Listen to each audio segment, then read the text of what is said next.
के निकाय की स्थितिज ऊर्जा क्या होती है? तो जब क्या होता है, देखो इसमें एक पॉइंट पे कोई ऊर्जा व्यय नहीं होती है। आवेशों के निकाय में किसी एक आवेश के द्वारा कोई ऊर्जा व्यय नहीं होती है किसी एक निश्चित पॉइंट पे। मतलब 2 पॉइंट पे यहाँ पे इसमें क्या होता है, स्थितिज ऊर्जा क्या होता है, तो 2 निश्चित पॉइंटों पे अनंत से लाने पर 2 निश्चित पॉइंट पे अनंत से किसी आवेश को लाने पे, किसी भी आवेश को लाने पे जितना कार्य करना पड़ेगा उसी कार्य के मान को स्थितिज ऊर्जा कहते हैं। क्या कहते हैं? स्थितिज ऊर्जा कहते हैं। अनंत से क्या हो, अनंत से किसी निश्चित, अनंत से किसी निश्चित बिंदुओं तक लाने में अनंत से किसी आवेश को आवेश को निश्चित बिंदुओं तक लाने में किया गया कार्य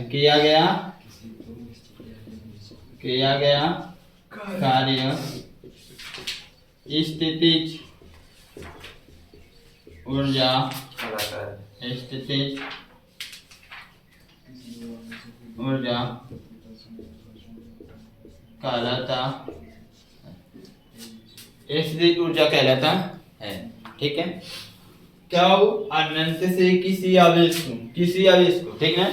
अब आवेश 2 होते हैं, 2 हो सकते हैं, 3 हो सकते हैं, 4 हो सकते हैं, 5 हो सकते हैं, लेकिन आपके सिलेबस में 2 और 3 पढ़ना है। कितने? 2 आवेशों के लिए, 3 आवेशों के लिए स्थितिज ऊर्जा। ठीक है, तो अनंत से किसी आवेश को निश्चित बिंदु तक लाने में किया गया कार्य स्थितिज ऊर्जा कहलाता है। और स्थितिज ऊर्जा को कैपिटल U से प्रदर्शित करते हैं। किससे? कैपिटल, इसे किसे कहते हैं? कैपिटल। ठीक है, इतना फिक्स। अब देखो आपकी एडिक्शन, दो आवेशों के निकाय के स्थितिज ऊर्जा, 2 आवेशों के लिए, कितने आवेशों के लिए वो? तो करना क्या है, डेरिवेशन सीखना ध्यान से, बस बहुत आसान चीज है। ठीक है, बहुत आसान चीज है। इसमें केवल बस एक फार्मूला याद रखना है, डेरिवेशन सॉल्व कर लेंगे।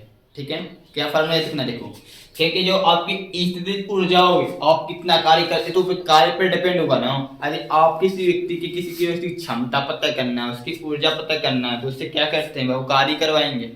जितना ज्यादा वो कार्य करेगा उतना ज्यादा उसकी क्या होगी, ऊर्जा होगी। क्या होगी?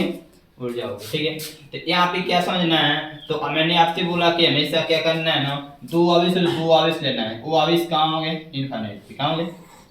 अनंत पे। कहाँ होंगे? अनंत पे। 2 आवेश लेना है। मान लिया एक Q1 है, एक Q2, 2 एक Q1 है, एक Q2। यहाँ से समझना डेरिवेशन को कैसे कर रहा हूँ मैं, अपने मन से पढ़ा रहा हूँ, किताब में से कुछ नहीं मिलेगा। ठीक है, बस फार्मूला लिख के डेफिनेशन लिख कर ये क्या करना है, 2 आवेश हैं तो 2 निश्चित पॉइंट पे भी आपको लेना पड़ेगा। 2 आवेश है तो 2 निश्चित पॉइंट पे भी आपको लेना पड़ेगा। ठीक है, तो यहाँ पे मैंने 2 निश्चित पॉइंट ले लिया। मान लिया एक A एक B, और इन दोनों के बीच की दूरी R। क्या है? ठीक है, अब एक क्या है, अब यहाँ पर आप सोचने वाली बात ये है, Q1 को यहाँ पर ले सकते हो, Q1 को एक क्षेत्र है, आपके सामने 2 पॉइंट है, इस क्षेत्र में यदि कोई भी आवेश रहेगा तो वह इन पॉइंटों पर विभव उत्पन्न करेगा। क्या करेगा? जैसे आपने क्या पढ़ा था, किसी बिंदु आवेश कारण विद्युत विभव, वहां पे पहले से एक आवेश रखा गया था, लेकिन परीक्षण करने के लिए तेज चल लिए थे, दूर से लाने के लिए, विभव उत्पन्न करने के लिए, तब जाके फार्मूला बने था। यानी यहाँ पे क्या करना है, एक आवेश को यहाँ लाना है और एक आवेश को, तो Q1 को जब यहाँ लाओगे तो कुछ कार्य करना पड़ेगा।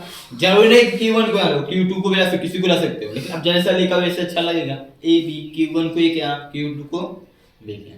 तो यहाँ पे लिखने क्या है, Q1 आवेश को, Q1 आवेश को बिंदु A तक लाने में, बिंदु A तक लाने में किया गया कार्य, किया गया कार्य।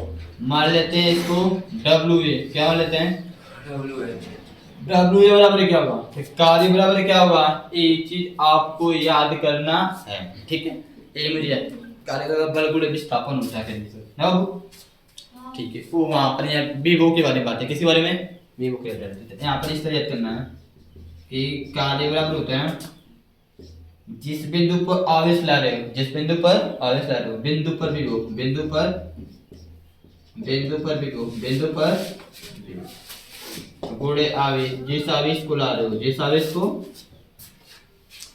तो यहाँ पर कार्य को मान लेते हैं ये WA, क्या हो गया, किस बिंदु पर Q1 को लाया जा रहा है, Q1 आवेश को किस बिंदु पर ला रहे हो, बिंदु A पे ला रहे हो, किस पे ला रहे हैं, बिंदु A पे।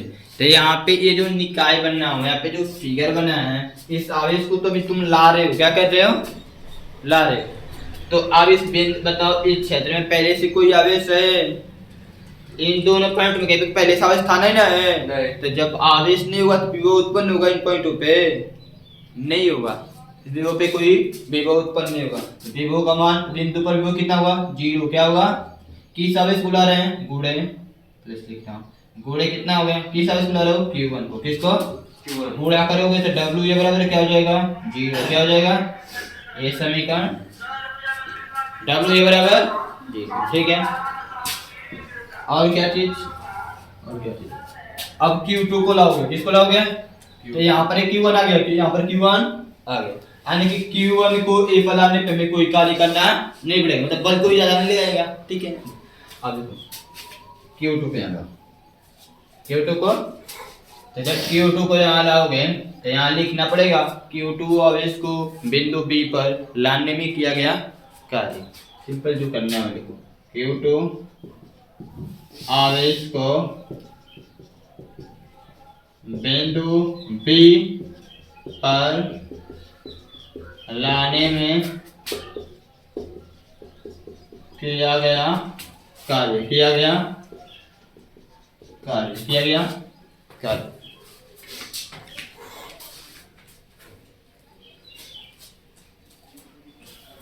देखो W बराबर क्या हो जाएगा, फॉर्मूला जो यूज करना है, बिंदु पर विभव, बिंदु पर, ये बताओ Q2 आवेश को ला रहे हो, Q2 आवेश को A भी ला रहे हो, ठीक है, बिंदु B पे।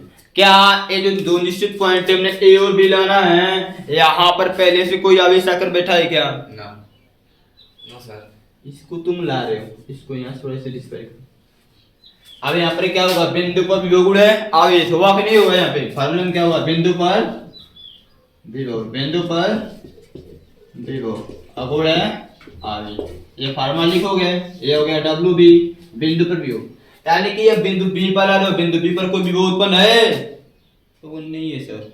विभव कब उत्पन्न होता है, जब कोई निश्चित पॉइंट होता है, उसके आसपास में कोई आवेश होगा। आपने विद्युत क्या बोलते हैं, विद्युत विभव वाला फॉर्मूला पढ़े थे, आवेश था, कोई पॉइंट थी, तो इस आवेश के कारण यहाँ पे विभव उत्पन्न हुआ था। परीक्षण करने के लिए एक और आवेश लिया गया था, परीक्षण करने के लिए एक और आवेश, यानी कि यहाँ एक आवेश आ गया है Q1, तो यहाँ पर विभव उत्पन्न हुआ कि नहीं, आप बोल रहे हैं कि नहीं होगा, आप लोग बोल रहे हैं, ऐसे कैसे हो सकता है, वहाँ पर आवेश नहीं है ना, इस वाले को भी लेंगे।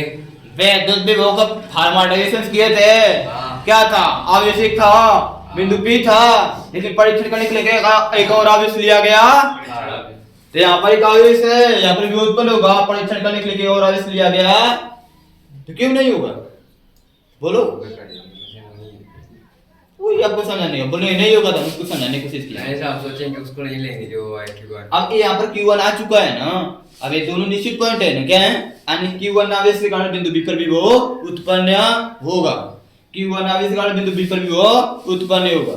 तो यहाँ पर Q1 आवेश के कारण होगा, तो किसी बिंदु आवेश के कारण विद्युत विभव का फार्मूला क्या होता है, 1/4 पाई एप्सिलॉन नॉट Q बटे में R, Q बटे में R, इन दोनों के बीच की दूरी क्या बनेगा, क्या बनेगा, हाँ गुणे में तो एक कौन आवेश है बाबू किससे कारण है Q1 के कारण ना तो Q1 गुणे किस आवेश को ला रहे हो Q2 किसको अब इसको यहाँ W भी बराबर क्या हो जाएगा 1/4 pi epsilon not equal to Q1 Q2 बटे में हाँ ये समीकरण तो समीकरण 1 और 2 से समीकरण 1 व 2 से कुल कार्य W बराबर WA प्लस WB W बराबर WA का मान 0 WA का मान 0 WB का मान क्या है 1/4 pi epsilon not Q1 Q2 बटे में जोड़ोगे तो क्या होगा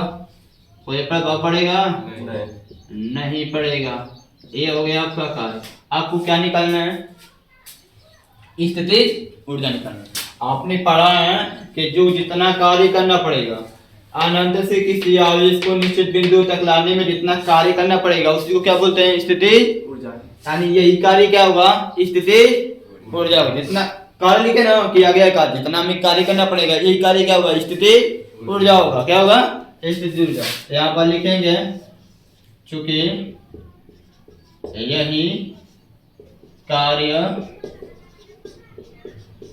स्थितिज ऊर्जा यू कहलाती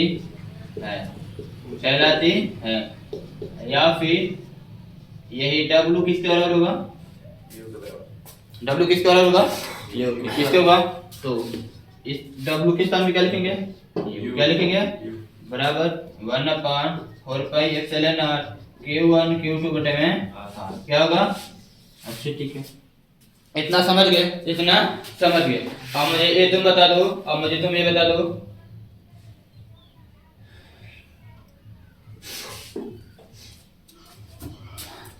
कार्य का मतलब जूल ऊर्जा का मतलब जूल ठीक है कंप्लीट बस कितना देख लो ये चीजें मतलब यहाँ पर सॉल्व कर देना यहाँ Q2 ऐसा रहा है क्या रहा यदि मान लेते 3 आवेश बनाना होता है कितने तो एक और पॉइंट लेना पड़ता है कहीं तो त्रिभुज बन जाता है ऐसे तो इस पॉइंट में जब तीसरा आवेश लाओगे तो इसके कारण भी विभव उत्पन्न होगा इसके कारण भी तब दो आवेश हो जाएंगे ना दोनों कारण विभव उत्पन्न होगा यानी बिंदु P पर क्या होगा जो निकाय आप बना लेंगे ये एक निकाय क्या है बाबू इस निकाय में यदि कोई आवेश है तो उसके कारण जो भी बिंदु खाली होगा वहां पर विभव उत्पन्न होगा वहां पर विभव उत्पन्न ठीक है तो ऐसे निकालते ये दो आवेश क्या चीज है एक और 3 आवेश उसको भी पढ़ाते हैं